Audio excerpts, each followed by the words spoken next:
Hello students, in today's video we'll be learning class 12 English lesson number 1.2. Name of the lesson is On Saying Please. This is written by Alfred George Gardiner. So before we start the reading the lesson, let me tell you, if you're new to my channel and you're looking for more videos of 12th class, you can visit my YouTube channel Learn with BS. And also, if you find my videos useful, you can press the like button, share it with your friends, and don't forget to subscribe my channel for upcoming notification. You will find videos on English grammar, English writing skill, and academic lessons. Okay, so let's start. On saying please. This is from section 1, lesson number 2, on saying please. First lesson we have already seen. Okay, now basically this lesson is based on good manners. Please is a good word which everybody likes to hear. तो हमने बचपन में सीखा था golden words, sorry, excuse me, please, we should say. So in this lesson writer has given ki how by not being polite, not by politely talking to somebody, using the word please, how this can irritate other. उसके ऊपर ये lesson है कि these are very important words sometimes which can go to any extent, which can irritate a person, which can make opposite person angry very much. So we should always use this word. This is written by Alfred George Gardiner. As I told you, he was born in 1865. He passed away in 1946. इनकी जो basically writings हैं, essays हैं, वो general human life पे हैं और क्या है कि बेसिक ट्रुथ्स ऑफ लाइफ, और वो भी अम्यूजिंग मैनर में, इंटरेस्टिंग वे में उन्होंने लाइफ के बेसिक ट्रुथ्स दिखाए हैं. तो ये भी जो है on saying please, he points out the value of good manners in social life and emphasises the importance of courtesy and politeness in daily behaviour. He shows how polite speech and manner sweeten the atmosphere around and how discourtesy and ill manners spoil or pollute it. कैसे इनके न use करने से कैसे environment pollute हो जाता है जैसे. Okay, so let's start reading the lesson on saying please. The young liftman in a city office who threw a passenger out of his lift the other morning and was fined for the offense was undoubtedly in wrong. Now writer है started with a story कि एक lift man था, उसके lift में कोई passenger चला तो उसको निकाल दिया लिफ्ट में से. क्यों? It was a question of please. The complainant entering the lift said top. The lift man demanded top please. Lift man को क्या लग रहा था, उसको पोलाइट होना चाहिए था, he should have said top floor please, पर उसने सिर्फ टॉप बोला, यानी कि कमांडिंग वे में बोला, जिससे लिफ्ट मैन को गुस्सा आ गया एंड उसने क्या किया, पैसेंजर को लिफ्ट में से निकाल दिया. And this concession being refused, he not only decline to comply with the instructions but hurled the passenger out of the lift. Hurled यानी धक्का देके उसको बाहर निकाल दिया, मना नहीं किया पर धक्का देके उसको लिफ्ट में से बाहर निकाल दिया. This of course was carrying a comment on manner too far. Discourtesy is not a legal offence and it does not excuse assault and battery. अभी अगर आप किसी के साथ पोलाइट नहीं हो, कर्टियस नहीं हो, तो वो एक गुनाह नहीं है. It is not an offence. आप उसके लिए उसके ऊपर हाथापाई नहीं कर सकते. असॉल्ट एंड बैटरी यानी मारा मारी करना, असॉल्ट करना, वायलेंस करना. If a burglar breaks into my house and I knock him down, the law will acquit me. Acquit me यानी declare not guilty. And if I am physically assaulted, it will permit me to retaliate with the reasonable violence. Retaliate यानी बदला लेना, revenge लेना. अभी writer is saying कि अगर कोई मेरे घर में चोर घुस गया, ओके, तो मैं उसको अगर धक्का दे के गिराता हूँ तो मैं गुनाहगार नहीं हूँ. या उसने हाथापाई की तो मैंने भी हाथापाई की, बदला लिया, तो कानूनन मैं गलत नहीं हूँ, मैं गुनाहगार नहीं हूँ. It does this because the burglar and my assailant have broken quite definite commands of law. But no legal system could attempt to legislate against bad manners or could sanction the use of violence against something which it does not itself recognize as a legally punishable offense. And our sympathy with the liftman, we must admit that the law is reasonable. अभी अगर कोई offence करता है, चोर घुस गया, उसके साथ हाथापाई हुई, उसने मारा मारी की, तो हम उसको मारा मारी कर सकते हैं। बट अगर कोई बैड मैनर्स रखता है, कर्टियस नहीं है, तो हम उसको मार नहीं सकते, हम गुनाह नहीं कर सकते। उसने कुछ गुनाह नहीं किया है। If he has not said polite words, तो हम उसको गुनाहगार नहीं मान सकते। It would never do if we were at liberty to box people ears because we did not like their behaviour, or the tone of their voice, or the scowl on their face, or fist would never be idle, and gutters of the city would run with blood all day. Now writer is saying, अगर हम ऐसे करते रहेंगे कि किसी की language हमको अच्छी नहीं लगी, if somebody is not polite to you, he is not talking, he is not using a good language, और आप उसके साथ मारा मारी पे आ जाओगे, तो हमारे गटर्स क्या हो जाएंगे? खून से भर जाएंगे। सारा दिन बस हम वही करते रहेंगे, मारा मारी चलती रहेगी। I may be an uncivil as I may please, and the law will protect me against violent retaliation. I may be haughty. Haughty means having high opinion, ghamandi you can say. Or boorish. Boorish यानी rude, uncultured. And there is no penalty to pay except the penalty of being written down an ill-mannered fellow. अगर मैं rude हूँ, खड़ूस हूँ, घमंडी हूँ, तो मैंने कोई गुनाह नहीं किया, मुझे कोई पेनल्टी नहीं लगा सकता। हाँ, इतना ज़रूर बोल सकता है कि I am ill mannered, bad mannered person हूँ। The law does not compel me to say please or to attune my voice to others people sensibilities any more than it says that I shall not wax my moustache or dye my hair or wear ringlets down my back. It does not recognize the laceration of our feelings as a case of compensation. There is no allowance for moral and intellectual damage in these matters. भी writer is saying कि अगर मैं rude हूँ तो मुझे लोग ill mannered बोल सकते हैं, बट कोई लॉ मुझे ज़बरदस्ती नहीं कर सकता कि मुझे प्लीज़ बोलना ही है, सॉरी बोलना ही है, एक्सक्यूज़ मी बोलना ही है। कोई मुझे ज़बरदस्ती नहीं कर सकता। जैसे हम कोई भी गहने हैं, पहने नहीं पहने, मस्टैच रखें ना रखें, कोई हमको ज़बरदस्ती नहीं कर सकता। हमारी हम मॉरल नेचर रखें, गुड बिहेवियर रखें ना रखें नहीं होता, बट उसके लिए किसी को डैमेज ज़रूर हो सकता है। This does not mean that damages are negligible. ऐसा भी नहीं कि निग्लिजिबल ना के बराबर किसी का नुकसान होगा अगर हम गुड वर्ड्स, पोलाइट वर्ड्स नहीं यूज़ करते हैं तो। It is probable that the liftman was much more acutely hurt by what he regarded as a slur upon his social standing that he would have been if he had a kick on the shins, for which he could have got a legal redress. अभी writer is saying, उसका मतलब ये नहीं कि अगर आप sorry, excuse me ऐसे words नहीं बोलते हो तो किसी को नुकसान नहीं पहुंचाते हो। डेफिनेटली आप किसी को इतना हर्ट कर सकते हो, जैसे लिफ्टमैन को इंसल्ट सा लगा, स्लर यानी इंसल्ट, उसको बहुत इंसल्टिंग लगा जब भी उसको किसी ने प्लीज़ नहीं बोला। तो जैसे उसके शिन यानी लेग का जो लोअर पार्ट रहता है वहाँ पे किसी ने जैसे उसको किक मारा हो, ऐसे था। रिड्रेस यानी to set right. The pain of a kick on the shin soon passes away, but the pain of wound or to our self respect or our vanity may poison a whole day. आपको shin पे, आपको lower part of leg पे किसी ने kick मारा तो pen तो चला जाएगा, बट ये जो दिल पे, आपके सेल्फ रेस्पेक्ट पे जो घाव हुआ है वो कंपेंसेट होना मुश्किल है। उस पर जो पॉइजन चढ़ गया जस्ट बिकॉज किसी ने गुड लैंग्वेज यूज़ नहीं की, पोलाइट लैंग्वेज यूज़ नहीं की, तो आपके दिमाग में पॉइजन चढ़ गया, तो उसका बहुत ही मुश्किल है भरपाई करना। I can imagine that liftman denied the relief of throwing the author of his wound out of the lift, brooding over the insult by the hour.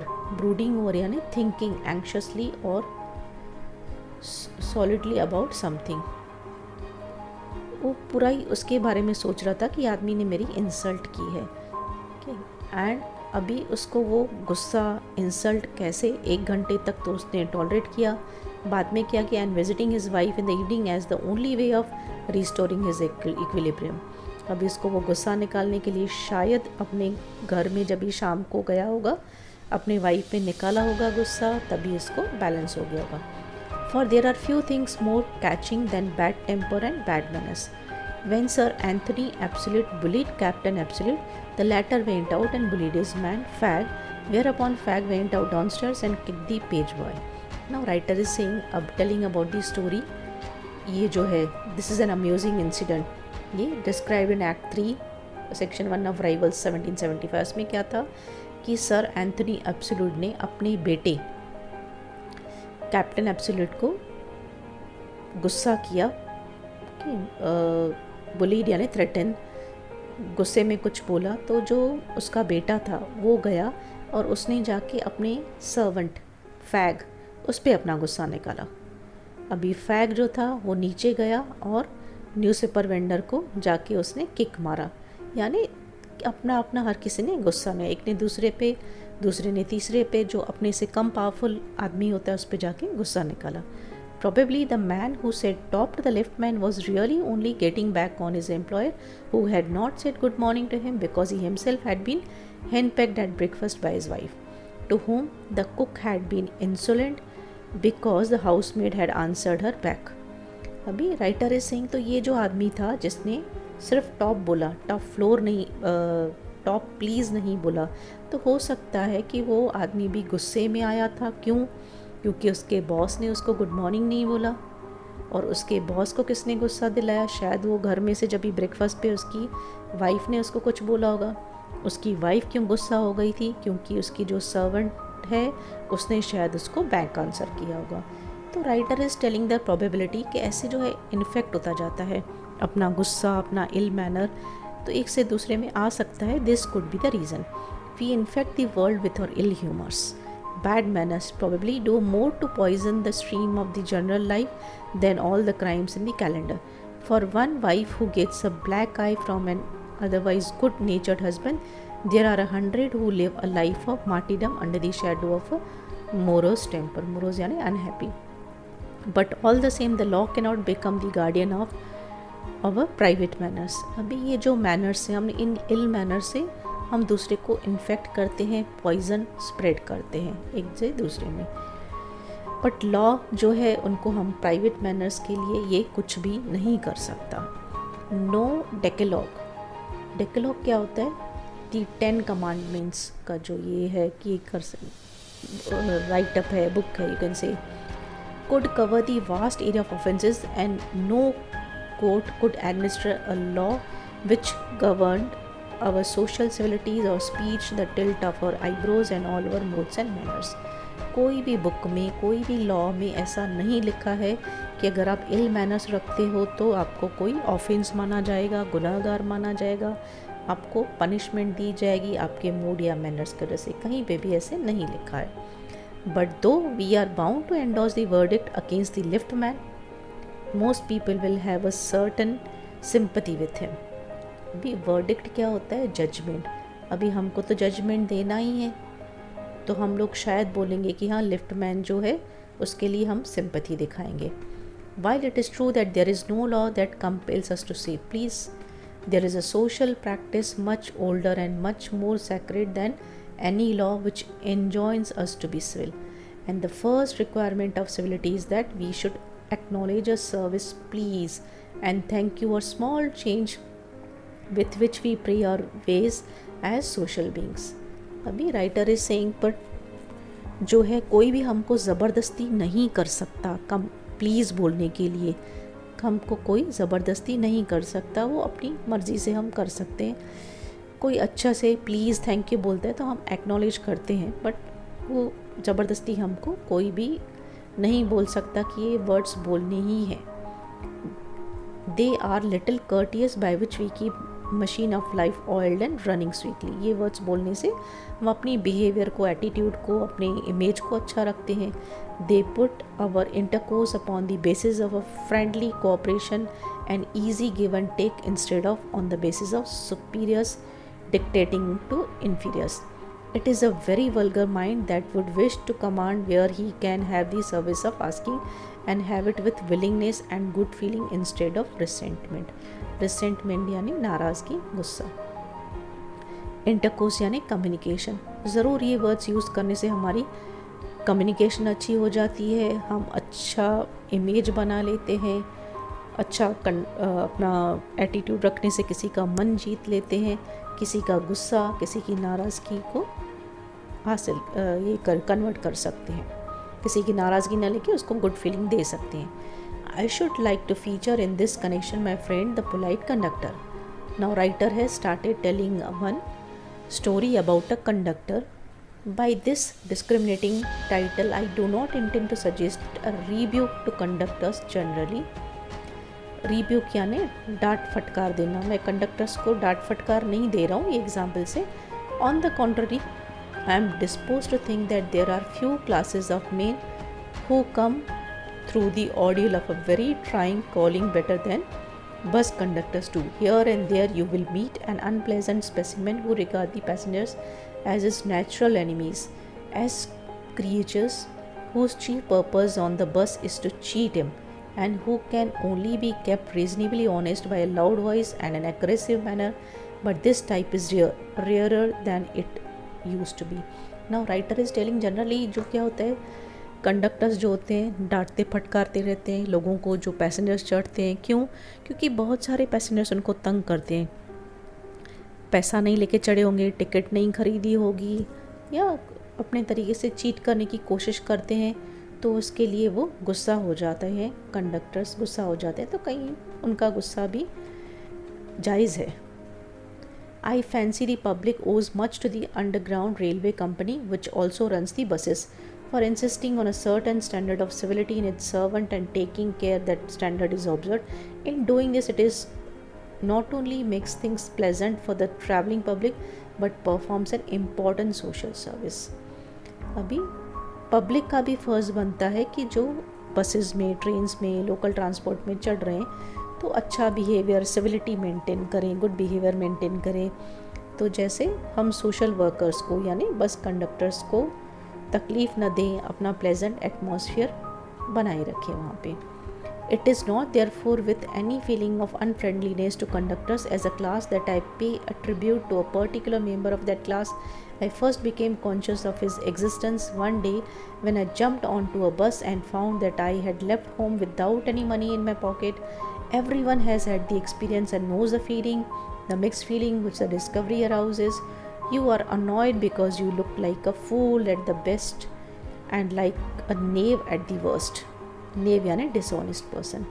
एक बार अभी राइटर इज़ टेलिंग कि वो बस में चढ़ गए और गलती से वो पैसा नहीं दे पाए, उनके पैसे लेना भूल गए. You should not at all surprised if the conductor eyed you coldly as much as to say yes I know that stale old trick now then off you get. अभी कंडक्टर को तो लगेगा ही लगेगा. जनरली पैसेंजर्स उनको ऐसे ही फूल करते हैं, पैसे भूल गए, तो उनका भी कंडक्टर का भी नाराज़ होना जायज़ था. ना राइटर इज़ टेलिंग कि उनको लगा कि हाँ कंडक्टर अभी इसको बस में से उतार देगा, बोलेगा हाँ ये ओल्ड ट्रिक हमको पता है, घर में पॉकेट मार दिया या घर में पॉकेट वॉलेट भूल गया, ये सब ओल्ड एक्सक्यूजेज़ हैं. Even if the conductor is a good fellow and lets you down easily, you are forced with the necessity of going back and the inconvenience perhaps of missing your train or your engagement. Now writer is saying कि ऐसे inconvenience हो जाते हैं. अभी bus driver ने उतार दिया, वापस घर जाओ, वॉलेट लेके आओ, वापस जाओ तो आपको ऑफिस के लिए लेट हो सकता है, रेगुलर बस या ट्रेन मिस हो सकती है. Having searched my pockets in vain for stray coppers and having found I was utterly penniless, I told the conductor with as honest a face as I could assume that I couldn't pay the fare and must go back for money.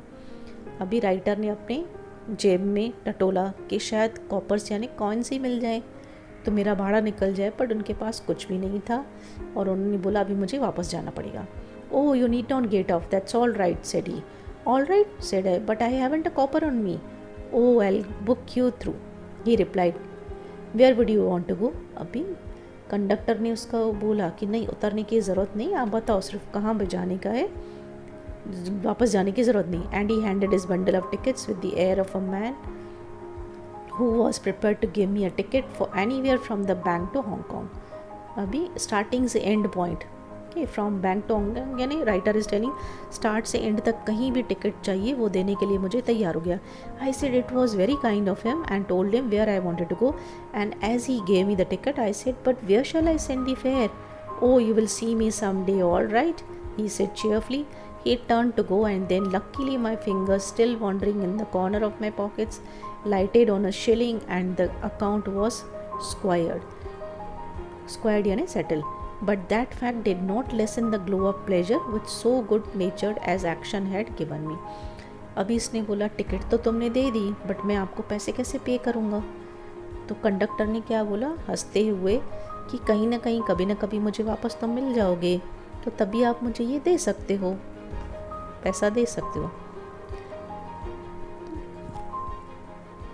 तभी writer ने जेब में कहीं पे देखा तो उसको कुछ शिलिंग्स मिल गए और उसने उसको दे दिया और उसका अमाउंट जो है सेटल हो गया। यानी he is trying to tell कि how nice a person was, how nice a conductor was, कि पैसे नहीं थे फिर भी उसने गुस्सा नहीं किया, उसने बोला नेक्स्ट टाइम दे देना। A few days after, my most sensitive toe was trampled on rather heavily as I sat reading on the top of a bus. I looked up with some anger and more agony and saw my friend of the cheerful countenance. Sorry sir, he said. And now writer is telling कि एक दिन मैं बस में जा रहा था और किसी ने अपना हैवी सा शू मेरे टो के ऊपर रख दिया, बहुत हर्ट हुआ। पर जैसे ही मैंने गुस्से में ऊपर देखा तो आदमी ने बोला sorry sir, I know these are heavy boots, got them because my own feet get trod on so much and now I'm treading on other people's. मैंने इतने हैवी बूट्स क्यों बनाए? क्योंकि मेरे पैरों के ऊपर दूसरे लोगों के पैर अक्सर आ जाते हैं और अभी मैं दूसरों के पैर के ऊपर अपने हैवी शूज़ डाल रहा हूँ, ऐसे मेरा हाल हो गया।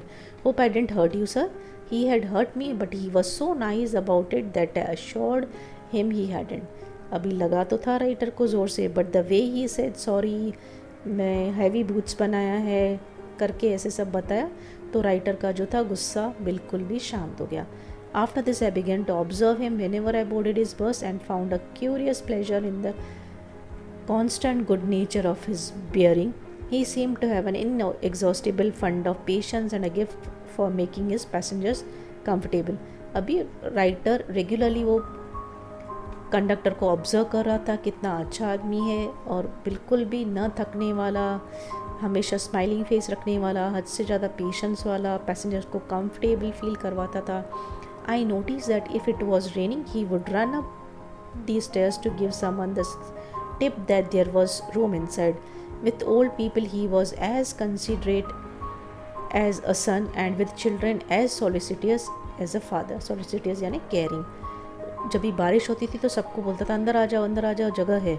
कोई ओल्ड लोग होंगे तो जैसे कि उनके साथ पेशेंस रखना, हेल्प करना, जैसे कि कोई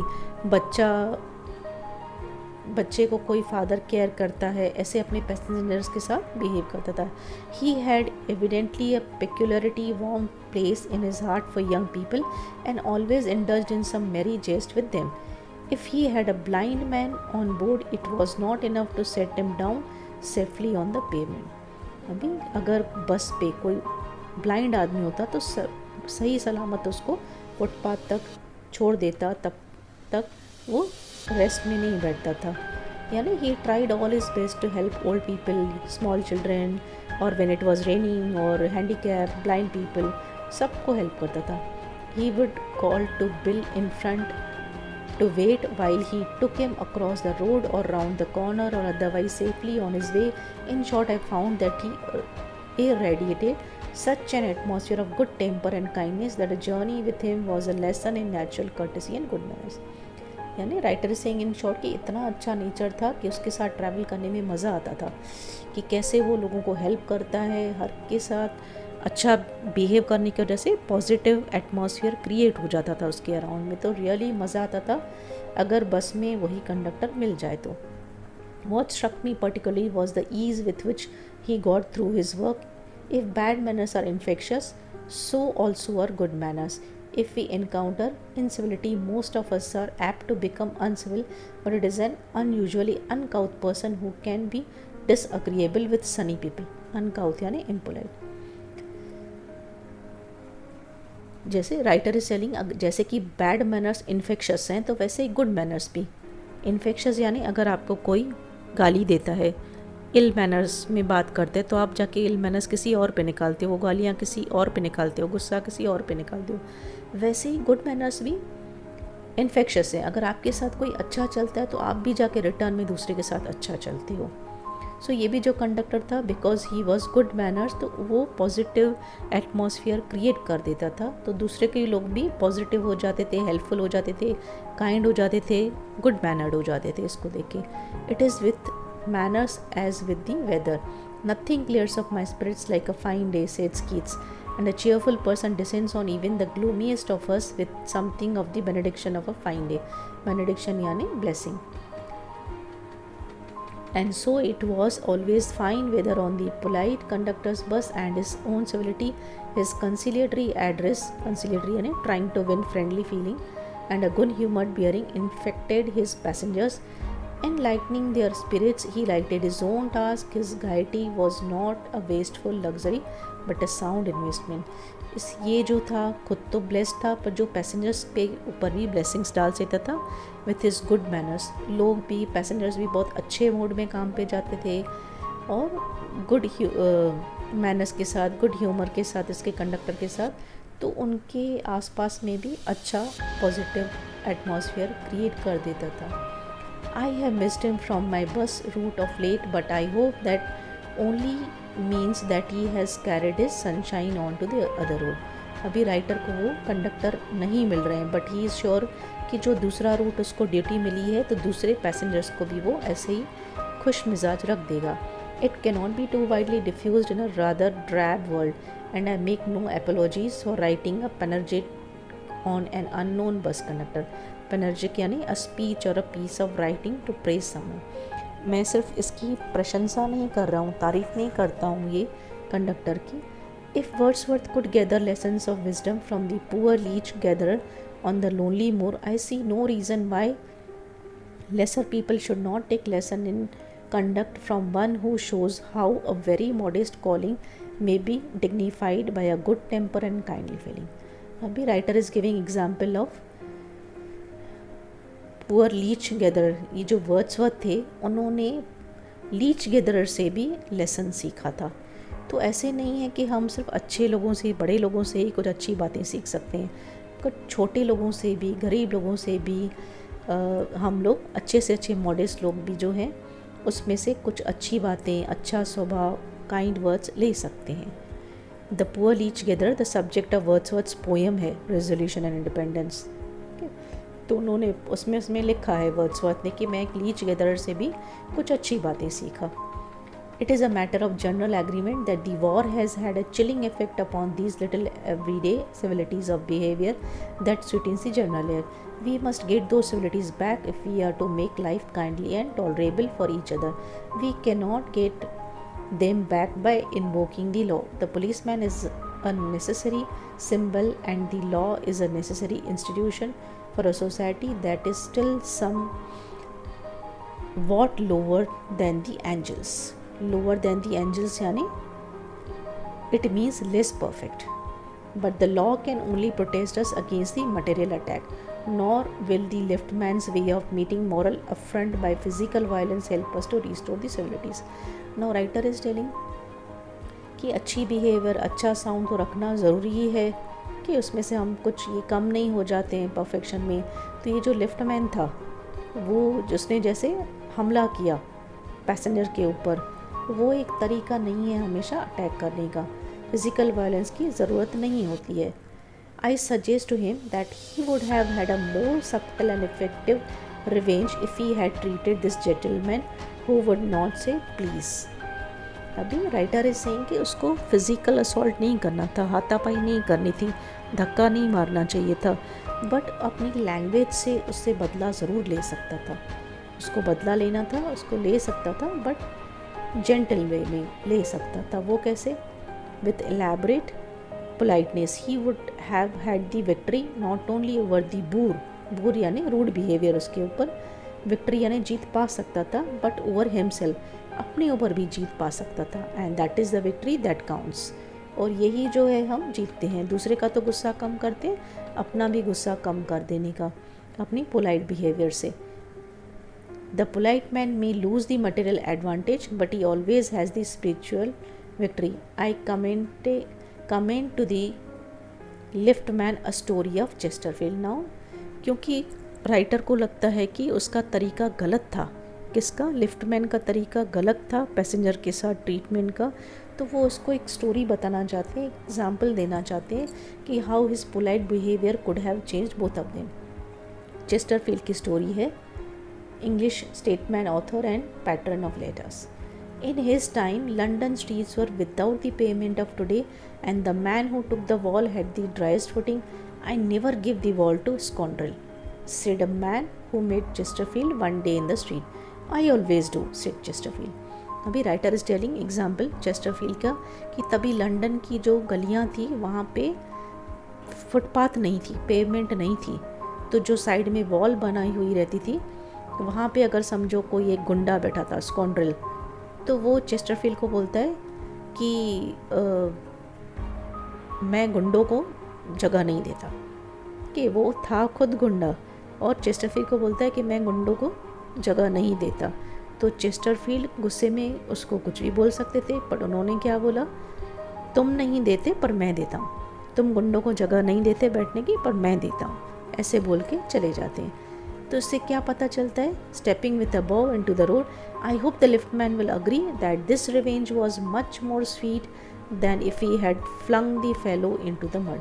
तो राइटर को लगता है ये तरीका सही है, अगर उसको गुस्से से फेंका नहीं, मारा मारी नहीं किया, जैसे चेस्टरफील्ड ने गाली गलोच नहीं दी, मारा मारी नहीं की, पर पोलाइटली रिवेंज लिया, तुम गुंडों को जगह नहीं देते पर मैं देता हूँ, यानी उनको ही गुंडा बना दिया। तो अगर ये भी लिफ्टमैन भी अगर कुछ ऐसे ही बिहेव करता, उसका बदला भी पूरा हो जाता, पर उसने जो किया उसको धक्का दे के गिरा दिया, वो राइटर को लगता है ये गलत तरीका था रिवेंज लेने का। Okay, so I with this we complete this lesson. I hope this lesson was useful to you. I hope I could explain to you to your satisfaction. If you have any comments, if you have any queries, you can write in the comment box. Thank you for watching this video.